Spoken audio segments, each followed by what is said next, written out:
Welcome to another episode of Reason to Doubt, your source for all things skeptical. I'm Jordan. With me is Jared. How's it going, Jared? I'm Jared, and I am doing well, thank you. You said that because I just called myself Jared.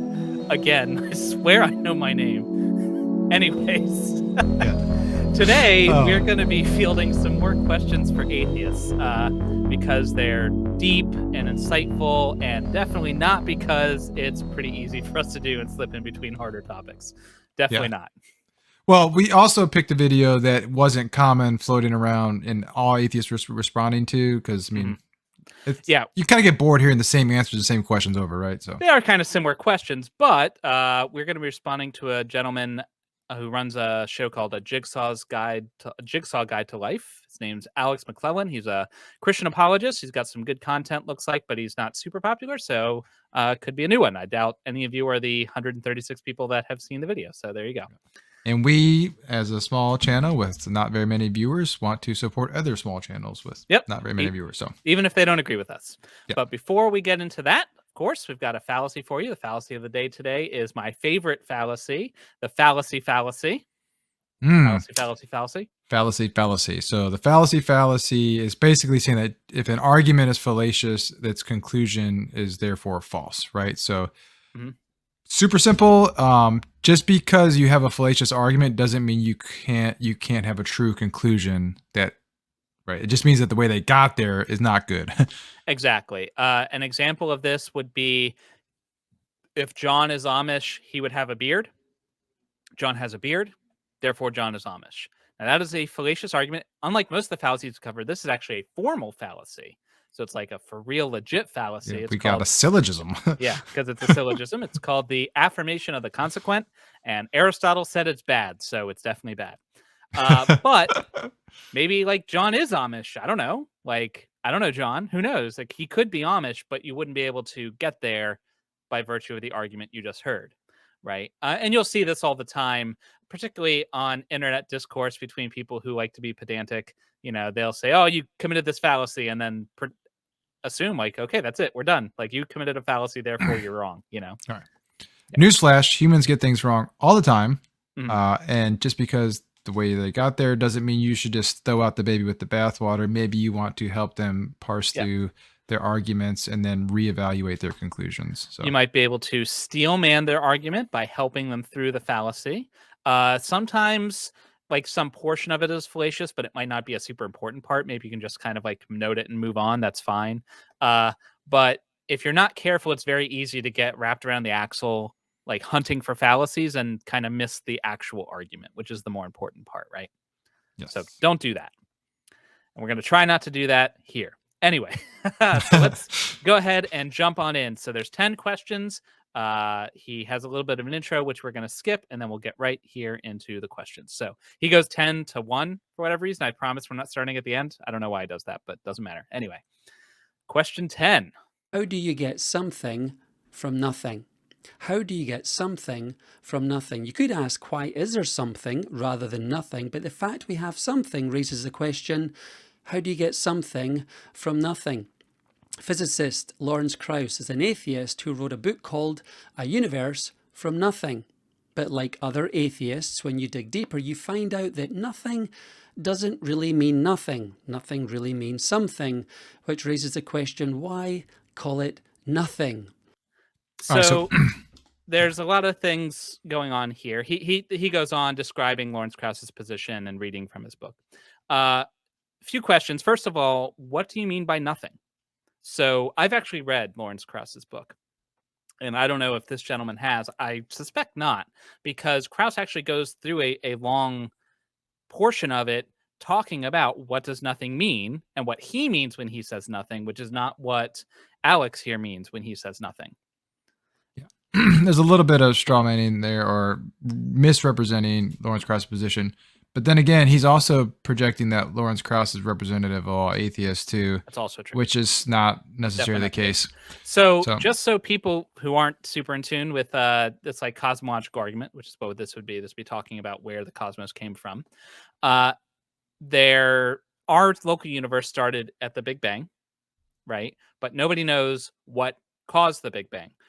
Many Christians want to assert that it was God, like this gentleman here. some atheists think that, or well, not necessarily atheists, some people think that the idea of what came before the Big Bang is a meaningless question. But either way, they posit maybe there was some energy and quantum field fluctuation led to expansion, whatever. What they're not saying is that there was nothing in the sense of like nothing.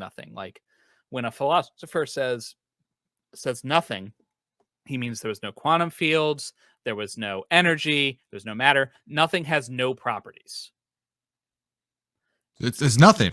Yeah, it's nothing, right? It has no property. Like space is not nothing. Space is empty, but there's properties to space. Space is a thing, right? Right. And even the absence of space might still have properties. You might still have quantum fields or something like that, right? You might have something there, but nothing would have none of that, right?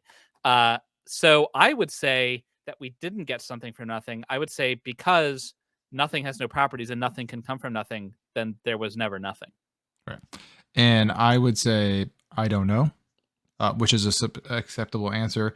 But also the question assumes, like you led to, that there was nothing, or we think there was nothing before, right? So, which is not something any cosmologist that I'm aware of posits.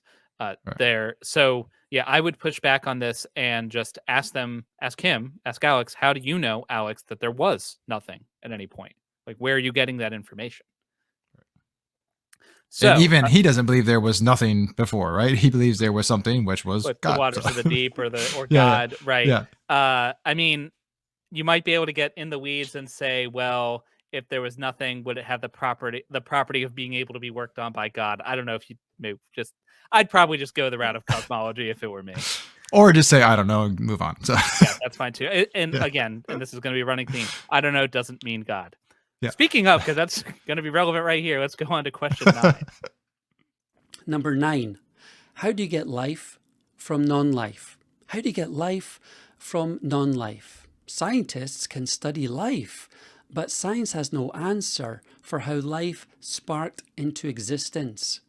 Listen to this article from Scientific American. This is the longest running scientific journal in the US. Scientists are so dissatisfied with conventional theories of life's beginning, they speculate that aliens came to Earth in a spaceship and planted the seeds of life here billions of years ago. This notion is called directed panspermia. Science has no idea how life sparked into existence. Now, to say it's happened somewhere else, you're not really answering the question or solving the problem. You're just moving the problem somewhere else, because how did life spark into existence there if it didn't happen here? But you get the point. Number 9, ask the atheist, how do you get life from non-life? So, first and foremost, Scientific American is not a journal. It's not a peer-reviewed journal. It's a magazine. It's pop sci. It's written to entertain. They do try to keep a level of rigor, but I had as one of my assignments when I was in engineering school, they wrote a article on nuclear power, and boy, howdy, was it bad. Our assignment was to point out basically all the ways that this article was bad, and it was atrocious. So I wouldn't necessarily take everything that Scientific American says as if it were like cutting edge science, right? Right. Also, let's credit where credit is due. Panspermia just moves the goalpost. So, which I agree. I agree completely.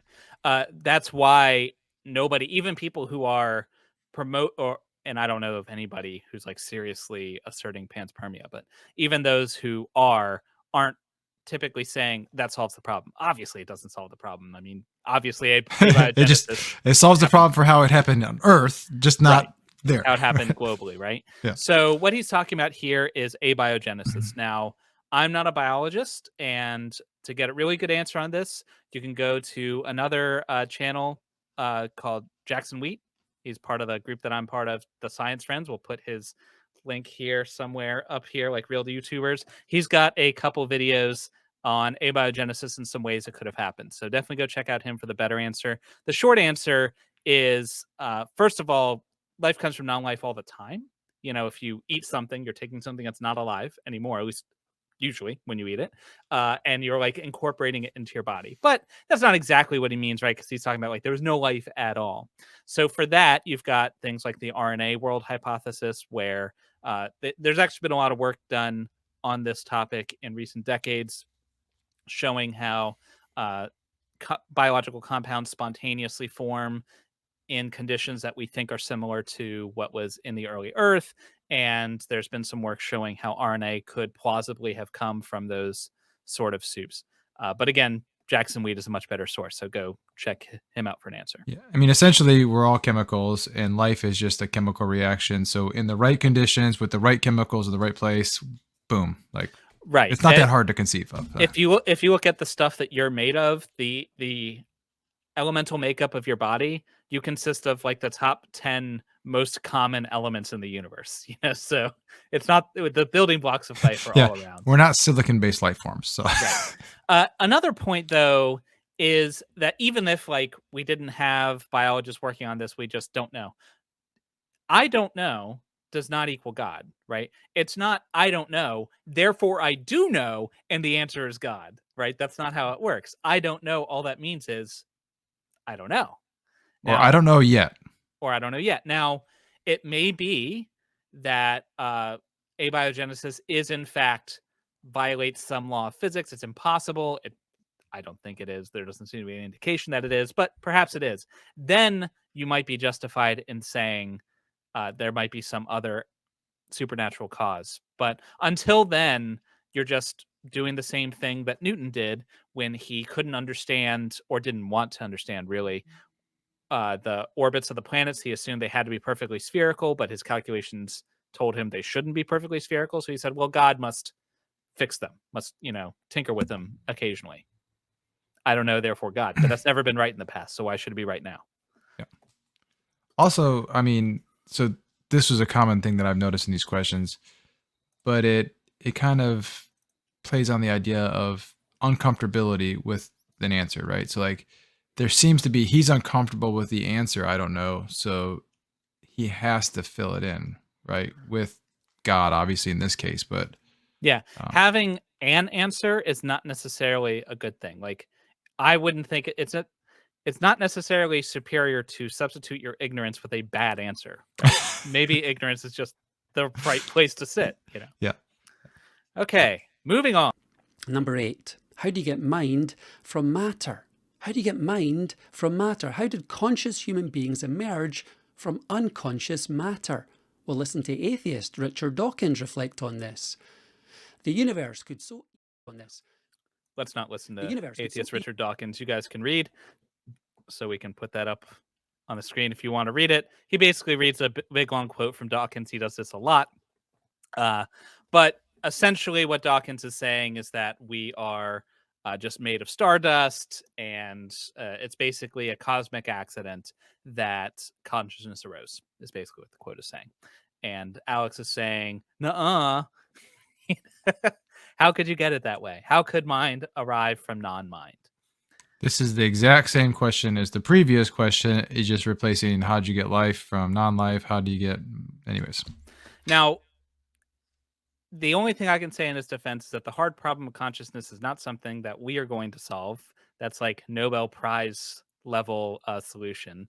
So nobody is quite sure what consciousness is and how it arises. But it seems, at least to me, plausible that it's an emergent phenomena from brains. We don't know of any instance where a mind exists separate from a brain. All the minds we're aware of, ours, have a brain. And if you do something to the brain, the mind is affected.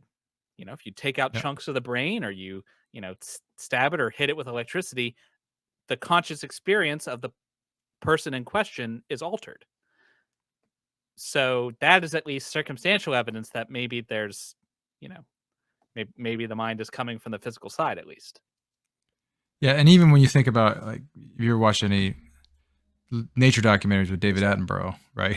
Mm-hmm. You see even the simplest forms of life have some sort of consciousness, even if it's really rudimentary, right? So it's not that hard to conceive that there would be some sort of evolutionary advantage to even if it's just stimuli to a certain input. We can't say for certain that any other being has a conscious experience. I can't even say that you have a conscious experience. Right. Yeah, the whole idea of philosophical zombies. Everybody else but you could just look like they have a conscious experience, but really inside it's just empty. There's nothing happening, But that seems kind of silly. And experiments can show certain patterns of brain activity matching on to certain thoughts or feelings, even before the person is consciously aware of it. So you can, if you hook somebody up to electrodes and tell them to push this button whenever they want, just whenever you feel like it, push the button. They can look at the brain activity and predict when they wanted to push the button, and it is before the person was consciously aware that they had made the decision to push the button. So, that's not necessarily a slam dunk, but it sure seems like there's something more going on than, an invisible ghost running your brain like a flesh map, Okay, moving right along, we're going out of God of the Gaps and into a much, much better argument. Number 7, how do you get design without a designer? How do you get design without a designer? Just watch any documentary on the wonders of the natural world and it's peppered with the word design, because people see evidence of design everywhere. Some of our best technology came from something called biomimicry. And that is, people look at something in nature and say, wow, that's amazing. I wish we'd thought of that. And they copy it and they reproduce it. Do people really believe that these amazing mechanisms, things that our top tech people couldn't even dream of, all came about as a result, ultimately, of a random unguided mechanism? Number 7, ask the atheist, how do you get design without a designer? Jared, have you considered looking at the trees? Did it ever occur to you just look at the trees? Look at the trees, man. What about babies? What about babies? So we talked about this quite a bunch on this channel. But just because somebody uses the word design to speak about something in nature doesn't mean it was designed. It just means they're using a word that we understand the meaning of, right? So right. Humans constantly anthropomorphize things exactly in the world. You might say that the tree decided to grow this way. Nobody thinks a tree was pondering, should I grow left or right? That's nobody thinks that, right? Well, I guess I'm not going to say nobody. Some people somebody thinks that. But most people who say that don't actually mean that the tree is having a conscious discussion like we would experience it. It's just Right. a shorthand to kind of quickly describe the situation. The same thing is going here. When they say that design exists in nature, they don't necessarily mean that some external thing did the designing. They mean that things have a purpose. And again, purpose doesn't imply any kind of mind to it. They just fulfill a certain function. Yeah. Now, for somebody on the other side of this, you can go to Reality Insights channel. Maybe we'll put a card up for his channel too. He does endorse the idea of design, but he does a better job of explaining it than Alex does. So if you want a fair shake at the design argument, go check out his channel. Yeah, and actually we might post a link because Jordan and him had a conversation on our channel about this a while back too, so we could link that as well. But one thing here too is when he's using the word design, he's implying that there was an intentionality behind that design, right? Mm-hmm. And so I think there's a disconnect here because for him, an unguided process means completely random, happened by chance, whereas that's not how evolution works. Both biological evolution and natural evolution, all these. So unguided does not equal random. Right. If I drop a ball or a ball is dropped and it falls down, that's not random. It's not just as likely to go up as down, right? That would be random. Right, that would be random. But nobody doesn't mean there's an intention behind it falling down. It's just that's the way the laws of physics work. Right. Same thing with natural selection and the way biological systems evolve. They evolve the way they do because the laws of nature and chemistry and selection pressures and other mechanisms that, again, biologists are better at explaining than we are. But one great example of design coming in nature is actually the language of flowers and how it evolves. So flowers look pretty to us and they smell nice, but the reason they look pretty and smell nice is not for us.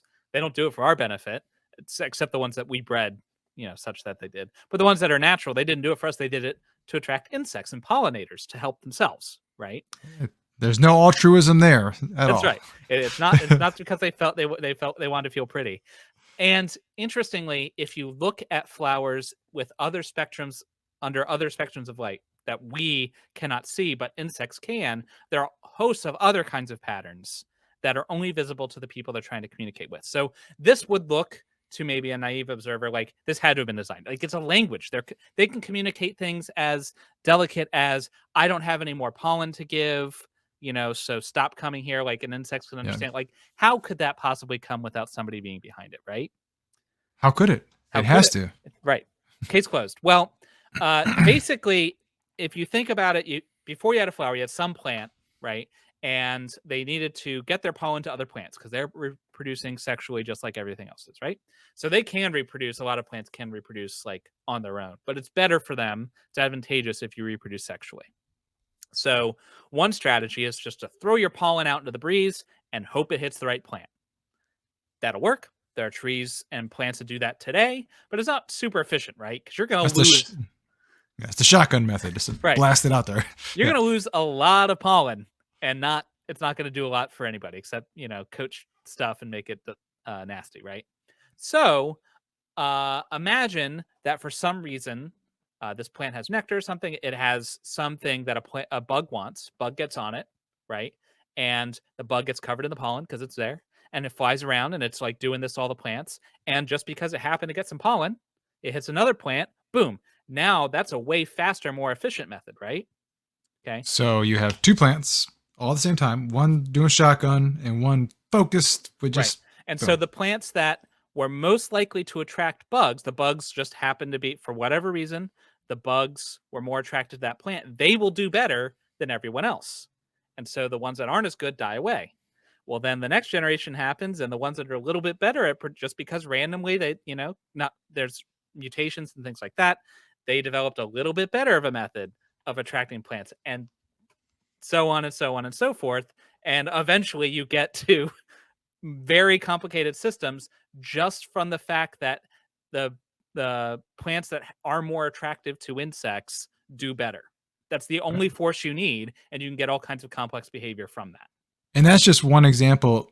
There may be other pressures. A lot of times we like to simplify this to like where we have example A or like A and B work together, and that's how it does.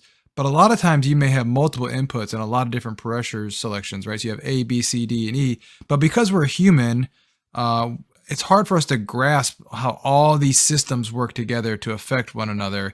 And we can't see all the puzzle pieces, right? So that's why people get paid lots of money to go to school to research and study all that stuff. But if you're just a layman and you're like, there's no way this could have happened naturally, well, you probably didn't look into it very hard. But another thing that struck me about this, he said, he was talking about biomimicry. And so like, look how amazing these machines are. They're way better than anything a human could come up with. Therefore, it must be designed, which it's weird because they'll say that.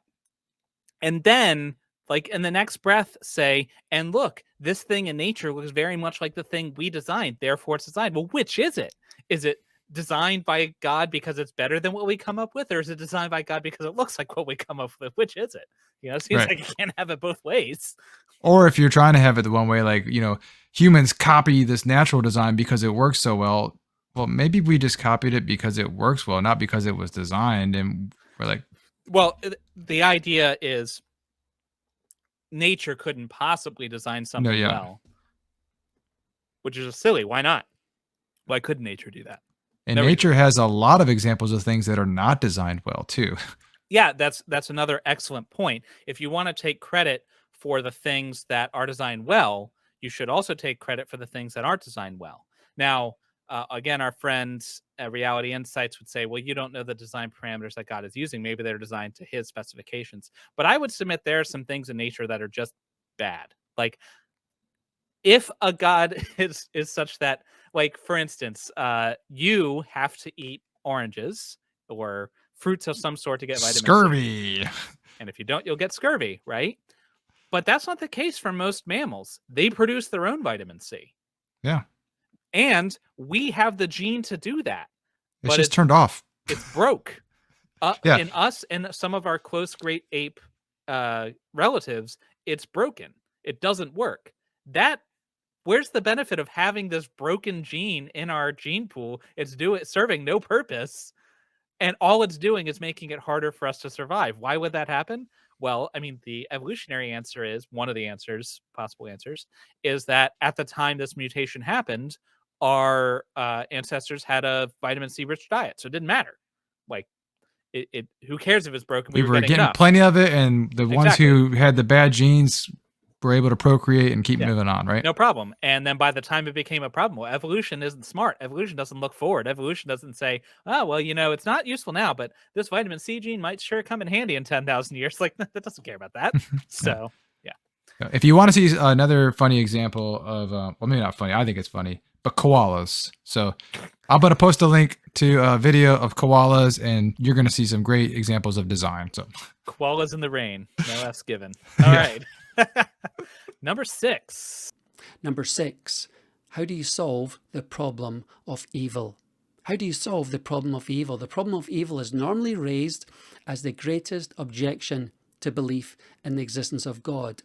But rejecting the existence of God doesn't solve the problem. It causes an even bigger one. If there is no God, there is no evil. This is just straight equivocation, right? That's what this is. yeah, I get where he's trying to go to, right? So the idea is like ultimate morality. You have to have a basis for it to call it evil in the first place, right? But I guess, but that's like a different argument. So the argument Yeah. he's referring to, the problem of evil argument, is basically that there is suffering in the world. There's at least some level of unnecessary suffering. A good being that was omnipotent and omniscient, was all powerful, all knowing, would not allow unnecessary suffering. So, like, what gives? That's the problem of evil. And importantly, it's not an argument against all gods. It's only an argument against good gods. God could just be, kind of a dick, and then be fine. No problem. Well, he's trying to flip the script, though, right? Because this is normally an argument against Christianity and good gods. It has to be, because if you don't have a god, there's no problem. Because Exactly. there's like, why is there evil in the universe? Because the universe doesn't care about us. Who cares? Like, of course there's evil. Of course there's suffering, because it's an uncaring universe and you're insignificant. That'll come up next. But so what he's actually doing is he's saying you can get rid of the problem of evil, but now you have the problem of morality, which is a separate argument. Exactly. Right.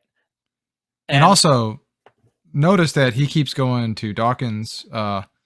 Dawkins is not an authority on anything philosophical or theological. He's a freaking biologist, right? So like, that's not who I would be reading about the problem of evil. Like, exactly. Like, I mean, for the design parts, sure, talk to Dawkins. But if you're talking about the problem of evil, maybe you should go like read some philosophers. Maybe they'd be the ones you should talk to about philosophy. He is using Dawkins because he's a big name, but it's not a good source. But basically, the argument for morality goes: without God, there can't be morality. There is morality, therefore there's God. That's the basic format, which I don't agree with at all. Like, I don't see why you can't have morality without a God. I don't see why having a God makes it better, but let's say it's right. Let's say he's right. You can't have morality without God. You know what that would mean? That'd mean maybe there's no morality. Maybe that might suck. You might not like it. That doesn't mean it's false, Or maybe there's no objective morality, but we have like subjective, local moralities and all that kind of stuff, right? So right. That's a question for another episode. But essentially, the answer to this is that doesn't mean that God exists. That it doesn't follow as a non sequitur. How can life be insignificant? How can life be insignificant? I used to be a chaplain in my local high school in Scotland, and I remember one day sharing this with the students in the high school. If there is no God and we live in a godless universe, every student is simply a speck in a vast universe. Every student is utterly insignificant. Here's the irony. Schools teach every student is valuable. Every life is significant. I applaud this. We need to share this with young people today. But the fact is, it doesn't follow from a godless worldview. And atheists have to own it. According to atheism, you are a speck. You're not special. Number 5, ask the atheist, how can life be insignificant? I don't want things to be insignificant, therefore God. If this is true, I would feel icky, and I don't want to feel icky. So Yeah. So what? I don't care. Like yeah, exactly. This is nothing more than an argument from personal preference. yeah. That's all it is. This is an argument from consequences. Yeah. This is the consequence of this being true. I don't like that consequence. Therefore Therefore, it's not false, true. Yeah. which is just silly. Yeah, I would actually agree if you're going to zoom out to the cosmic, like entire universe scale. Yeah, our life is completely insignificant. So I don't live on that scale. I live on this scale down here, you know? Right. So I guess the question to us as an atheist is, how can life be insignificant? And I think the idea for somebody like this is that when they look at life, they find significance in it. And they're asking us, how can we say that it's insignificant? Which is a little bit different question, but I don't care. Maybe they could ask, like, doesn't it bother you, perhaps, that right. It's maybe, and some atheists might be bothered by it. I don't know. I personally am not, but maybe it does bother you. I don't know. None of that means that none of that gets you any closer to God. No. The only way I could see it could possibly, just to steel man him as much as I can, is we have this feeling of significance, and so maybe we could assume that's reflecting some kind of objective reality, and so we explain that. But I don't find that compelling. I don't see why, like, Pond Scum might think it's significant. That doesn't mean it, and maybe it is significant to Pond Scum. You know, it doesn't mean it's significant to me. I don't know. It doesn't seem. Yeah. Well, but that's an easy one. I don't care. That's yep, my answer. I don't care. Yeah. Speaking of things we don't care about. Number 4, how can life be meaningless? How can life be meaningless? If you mention that according to atheism, life is meaningless, an atheist will quickly respond, my life's not meaningless. So I want to clarify, I'm talking about according to atheism, life is objectively meaningless. It can mean something to the individual, but I'm talking about the bigger picture. Meaning is just an illusion. So meaning is an illusion. And then actually I'm going to skip forward because he talks a little bit more. He basically quotes a very lengthy quote by Bertrand Russell. If you want to hear it, you can listen to the full screen. We'll have, of course, a link to his thing. But then he goes on. Ultimately, life is meaningless. Death is inevitable. This entire universe is destined for oblivion. Everyone and everything will be forgotten and mean absolutely nothing. Here's the rub. If life is truly meaningless, why can't we live like this? Why do we hope for so much more? We expect life to be meaningful. We need life to be meaningful. We do whatever we can to find meaning in our life. Number 4, ask the atheist, how can life be meaningless? There's a lot that he just said there, which you're peeling that onion back, right? So, right. So my first question would be, Alex, what do you mean by objectively meaningless? Like, what does that mean? Because so far as I can tell, meaning comes from minds, from persons, right? And so if you're like, so far as I can see, the only meaning that has any meaning is the meaning we give it, persons give it. You might argue that God gives some kind of meaning outside of us, but that's just begging the question. You're assuming that this God exists in order to instill your life with meaning. But that, if you believe that, fine, but that doesn't get you to God, because right. God is part of your premises, right? What I thought was funny, though, is he says right at the beginning, in atheism, your life is meaningless. Now, an atheist will say that their life has meaning, and they do. And I'm like, well, then it has meaning. Like, there you go. Like, you just answered the question. How does that have meaning? Well, I think it's meaningful. Okay. Like, that's all it is. Yeah. But then he's like, but I'm talking about, ultimate meaning. And so what he says, this one bothered me. He's like, on atheism, they believe, that life has no meaning or whatever. Well, atheism really has nothing to do with meaning or non-meaning. Like, it, You I can could, understand how you get there, but like, I mean, it might be a consequence of atheism if you think, sure, well, first of all, if you also accept naturalism, which is not the same. Atheism does not necessarily entail naturalism. Uh, there could be no gods, but maybe some kind of supernatural dimension with wizards. Who knows? Whatever. that would be But cool. yeah, it would be cool, way cooler than the reality we actually seem to live in. But let's just say that you're eschewing all of supernatural effects, and so you could say that because there's going to be no supernatural, everything will end in a million years. It'll be like you never existed. That sort of thing. Maybe your life isn't meaningful from that standpoint. And again, I'd have to go back to our previous answer of like, so what? Who cares? Why should I care? Why should I care what's going to happen in a million years? I'll be dead. Like, Yeah.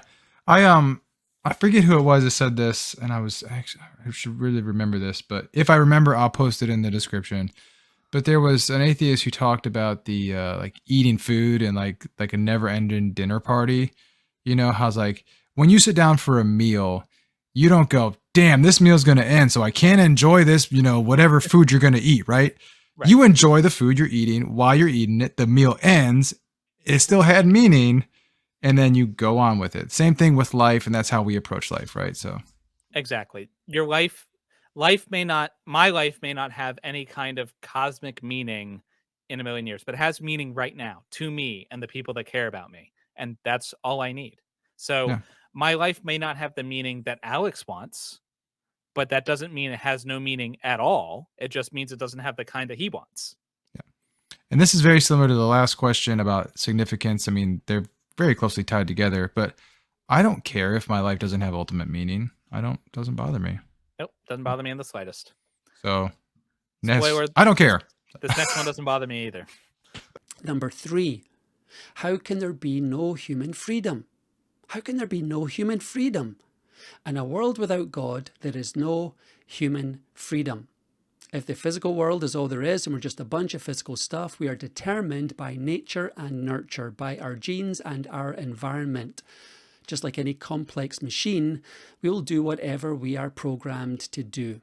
Now, we can understand the influence of nature and nurture. We're influenced by our genes. We're influenced by our environment. And yet we understand what it is like to choose, to still make choices. In fact, sometimes we choose to go against the flow.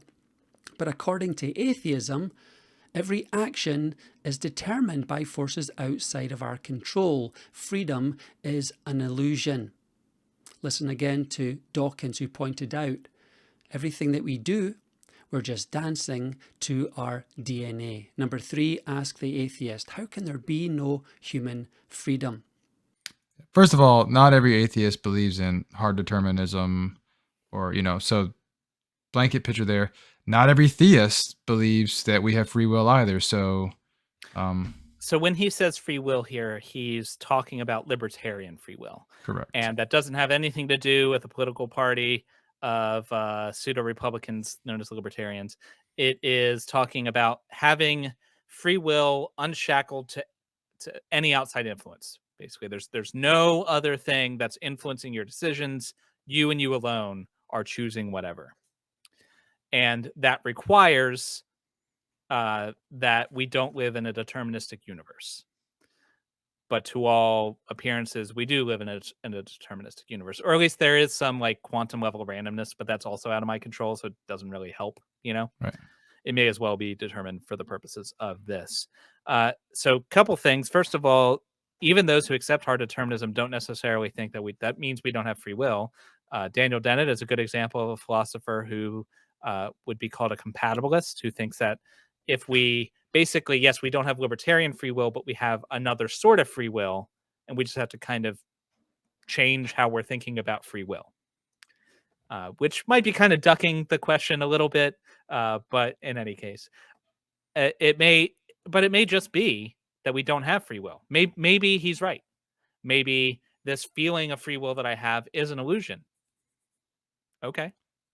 I want to believe I have free will. Therefore, God exists. Yeah, I would feel icky if this was true. Therefore, it's not true. I'll go further though. Under most conceptions of God, or sorry, under the like mainstream tri-omni conception of God in Christianity, I don't think they have free will either. I think they are arguably less free than they would be under an atheist regime. And this is because this God is said to be a creator God. He's supposed to have made everything, right? From the foundations of the earth, he saw you in your mother's womb. He knows everything that's ever going to happen, and he knew it prior to creation. Okay. And he's omnipotent. He can make any version of the universe he wishes.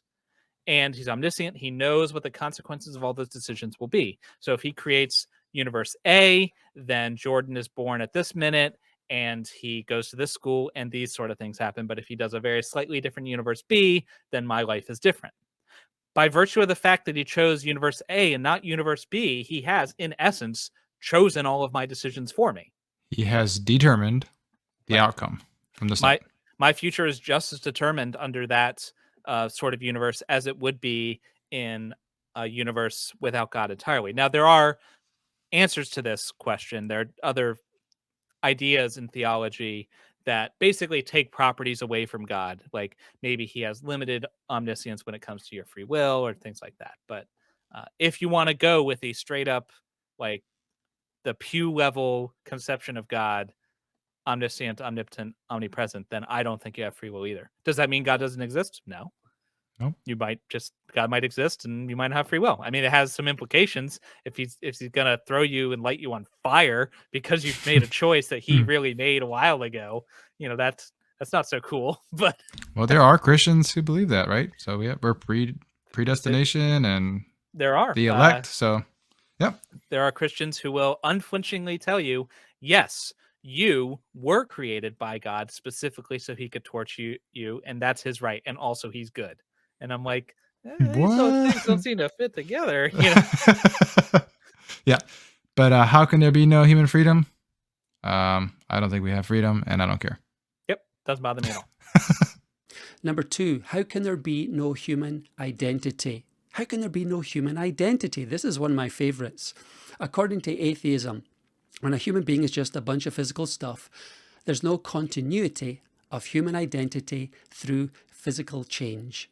In other words, because your physical body is always changing, you're not the same person from one moment to the next.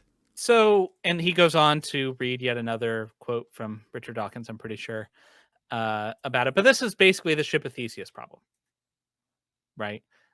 If the ship of Theseus, for those who don't know, you imagine Theseus goes on his boat in Greece and he goes and has adventures, and like along the way they hit a rock and they replace some planks, and they go to a port and some people leave and new people come on, and they go through all these adventures and stuff. And over the course of their journey, every single plank, every single nail, and every single crew member is replaced over time. And then the ship comes back to port.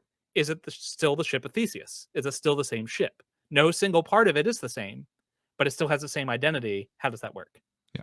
I used to be a big baseball fan, still am to a certain extent, but I've lost interest in the past couple of years. However, I always considered the Detroit Tigers my team. They were always the Detroit Tigers, but they had many players come and go, managers come and go, but they still maintained that identity of the Detroit Tigers, right? But they're not the same team though. So this is a pretty deep question that a lot of philosophers have wrestled with. So I'm not going to pretend like we're going to solve the problem of identity here. But the takeaway, I think, is it's not as simple as your constituent pieces are different, therefore you don't have the same identity. It seems at least as plausible that your identity derives from like the sort of shared continuous experience that is passed along from moment to moment, even if the constituent parts are not always the same. They tell a cohesive story, a cohesive whole with cohesive memories. And so that is what it means to have identity. And that, if that is the case, if that is what identity means, then you're just as likely to have identity under an atheist worldview than as you are under a theist one. Doesn't, like, who cares, Yeah. So this is another example of a very interesting question, one that is worth digging into, but one that doesn't lead you to theism at all. Yeah, the answer to this question doesn't mean there is or is not a God. So Right. A worthwhile question to ask, but it's not yeah, the question. it's a great conversation if you partake in any substances and you want to, you know. Right. Definitely. Get drunk and talk about identity. Yeah. All right. Here we are. The big one. And we arrive at number one. Here's number one. How can there be no basis for rationality? How can there be no basis for rationality? According to atheism, our brain evolved as a survival mechanism. It's purely pragmatic. It was built to survive. It wasn't designed to tell the truth. In other words, every atheist who defends atheism is effectively sawing off the branch they're sitting on. If human rationality emerged from irrationality, there's no basis for human rationality. Okay.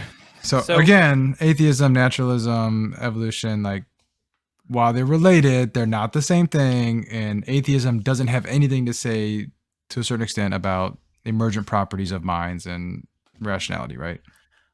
That said, just taking for what he's trying to convey, he's basically getting at the idea that our evolutionary senses were developed by evolution to promote procreation and passing on our genes and not necessarily get to truth.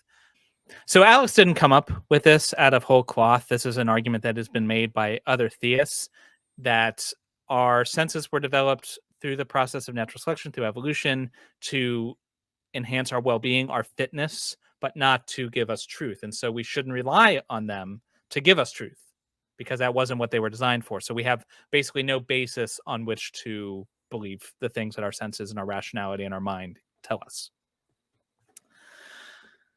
So maybe, but here's the thing.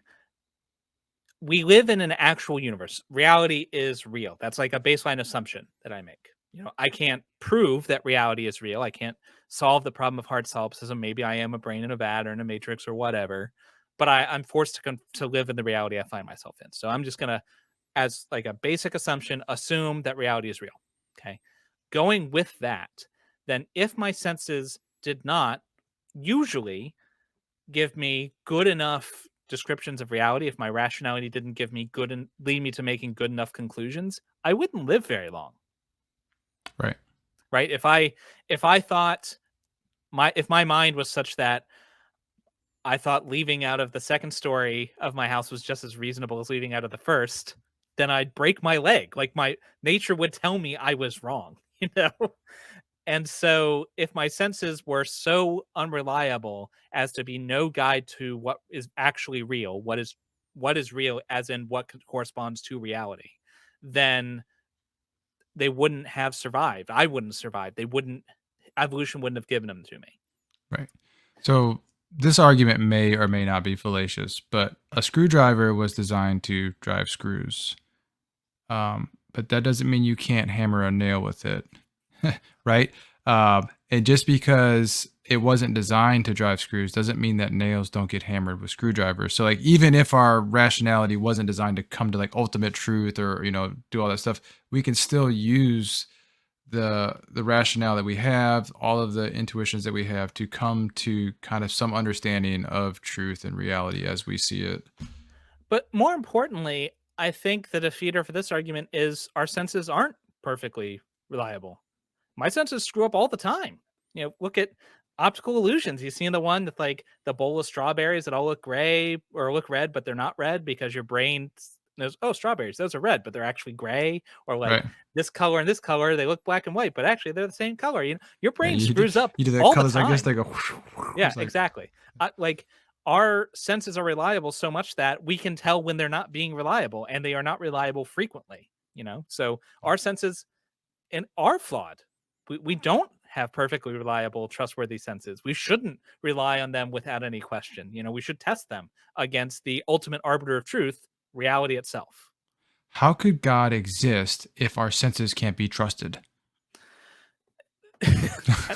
And so I guess the driving thrust behind this argument is you have no basis from which to reason if you don't have some kind of being securing your reason, I guess. I don't. but I see no reason why that would be compelling. I mean, maybe it's just my sloppy evolutionary design meat sack that's telling me this and I'm wrong. But so far as I can tell, the laws of logic simply apply. The laws of like non-contradiction and stuff simply is just the way the world works. And that's just the way it is. Why is it that way? I don't know. It doesn't seem like there's any other way it can be. Yeah, I mean, and so we've gotten this far. That was the number one question, which I don't think was the best question. But here we are, 10 questions in, and almost all of them really don't matter to me at all. So, like, is there something about this man as a Christian? Oh, and by the way, did you notice he's kind of like a smarter version of the Banana Man? Like, I guess it's his accent. It's like, yeah, it's definitely the accident. Look at the trees. At least he didn't pull out a banana. Yeah. No Ray Comfort bananas here. So yeah, I'd say of those, question 2, human identity, human freedom, just don't care. Life is meaningless. Don't care. Life is insignificant. Don't care. Problem of evil is a really good one. Against God. The problem of morality, I think, is actually a reasonable argument to have, so that's fine. Designer, I mean, I care about it, but it's not a good argument. Mind for matter, I don't know. Like a lot of these were, I don't like the conclusion, therefore it's not that. Like, I don't like, it would feel icky, therefore it's not. A lot of these were, I can't imagine a way this would happen, therefore it didn't. Right. Or I don't know, therefore I do know, and the answer's God.